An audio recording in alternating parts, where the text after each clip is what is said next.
What do you make of Kawhi? How do you explain that performance? I know he didn't play up to his standards in Game 5, but really made up for it and more tonight. Great players perform, in big moments. And he was huge, man. Taking the challenge, guarding Luka the whole game. I thought our coverage was great. We kept Kawhi on him a lot throughout the course of this game. We mixed it up with some switches, some shells, some blitz. But, play 42 minutes and guard their best player, who's a hell of a player for the whole game. That just shows you who Kawhi Leonard is. And, PG was great, 13 rebounds, played the last 36 minutes of the game. I thought Zoo came in and gave us great minutes. Reggie Jackson was great, especially in that first quarter, give us some offense and some scoring in that first quarter. Marcus, even though he shot 1 for 10, but defensively he was great, wrestling with Boban, blitzing on the pick and rolls, which caused Luka to turn the ball over a little bit. So like it's a total team win. But like I said, Kawhi and PG, really did a great job of carrying us. Thanks. Next to Mark Medina. Hey, Kawhi, congrats with everything. Or Ty, I'm sorry about that. Congrats with everything. With Kawhi, you mentioned his performance, but what jumped out to you about his leadership, like in the huddles and on the sideline, all that? Just said, just keep staying with it. They got, I think, 7 points. We had a few turnovers in that third quarter, and we just stayed calm. And Kawhi just said, listen, take care of the basketball. We can get any shot we want. And, we still haven't shot the ball well. We're getting great looks, open looks, and we just can't make right now. So we're due for a great game, a great shooting game. But I tell you, Kawhi and PG in the huddles, they were fantastic, along with Pat Beverly and Rondo as well. Thanks. Next to Owen. Ty, you've been through playoff battles with some of the great ones. Did you see anything in Kawhi's eyes, or did you say anything to Kawhi, or did he say anything to you going into this game that kind of gave you an inkling that this was going to come? Kawhi saying something? Yeah. No, he was disappointed he didn't shoot the ball well in Game 5. So, we just want him to be aggressive attacking, doing what he does. And like I said, 5 for 9 from 3 tonight. Made some, huge ones, especially when they made a run. He made 2 big threes to kind of, secure the win for us. But I'm going to shoot 18 for 25 and have 45 points. That's pretty outstanding. And did this seem like a Game 7? To us watching it, it looked and felt like a Game 7. And if it was, how do you guys duplicate that now for a real Game 7? Well, I just think we got to shoot the ball better. Clean up a couple of our mistakes defensively. That's going to happen throughout the course of the game. But, we just got to shoot the ball. If we shoot the ball well, then, we're in great shape. We're in great shape anyway, but we got to just have one of those great shooting nights that we're used to and accustomed to, and we'll be fine. Thanks. Thanks. Next to Melissa. Hey, Ty. Kawhi is obviously no stranger to Game 7s and huge games. How much is the team going to be leaning on his sort of even-keeledness and experience heading into this type of a situation? A lot, I think with, him and PG and just being able to lean on those guys, especially early on in the game. That first quarter is going to be huge. But just getting off to a good start at home. And, they're going to lean on Kawhi a lot, because he's been through it. He understands what it takes. And so just his poise and his approach, we're going to be fine. Thanks. Next to Ramona.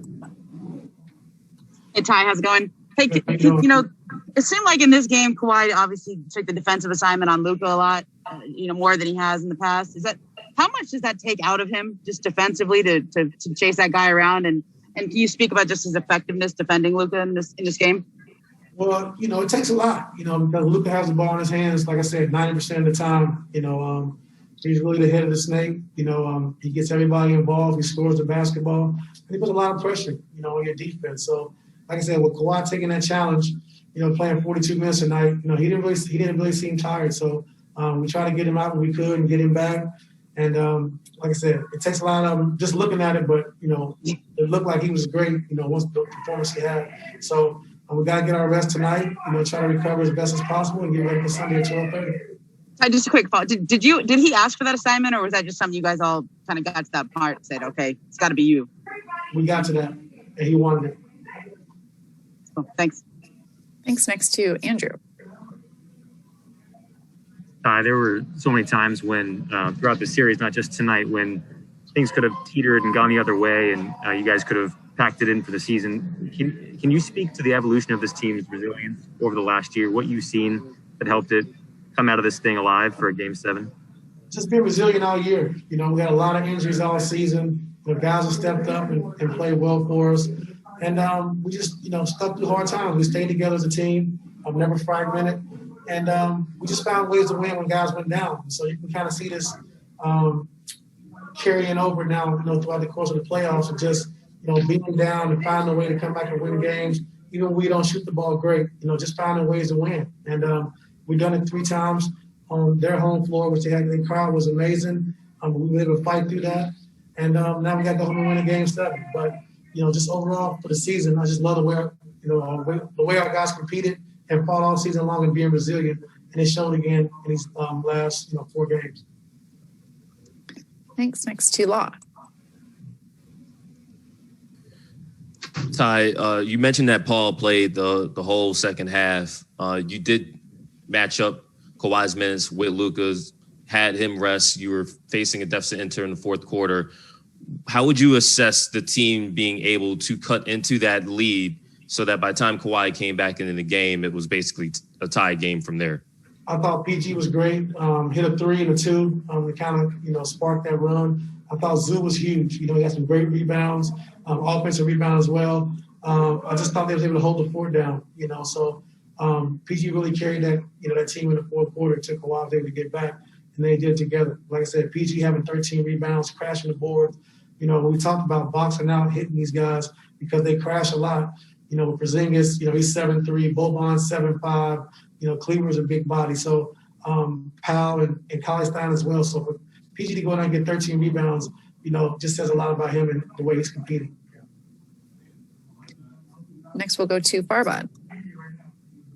Hey, Coach, Reggie had talked about how calm and collective you were and how it helped him stay calm. What's it like in a kind of do or die game and the offense just isn't working despite it being wide open and all these wide open shots are missing? How do you keep guys composed as the coach?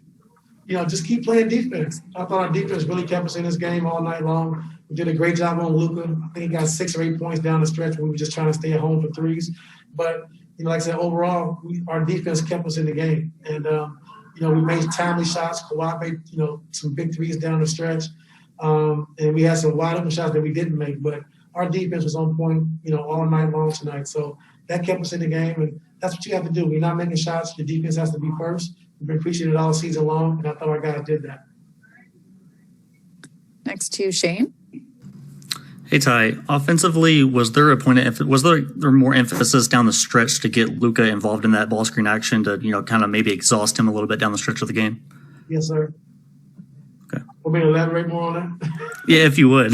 No, he just has the ball in his hands so much. He controls the game. And we can see he was wearing down and getting tired. So, our last 6-minute package, we want to make sure we involve him and try to get the mismatch. And they were switching, so Kawhi was able to take advantage of it. PG was as well.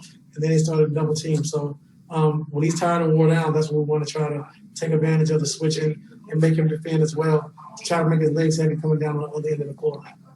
Thank you. Thanks. Last question, Mason. Hey, Coach.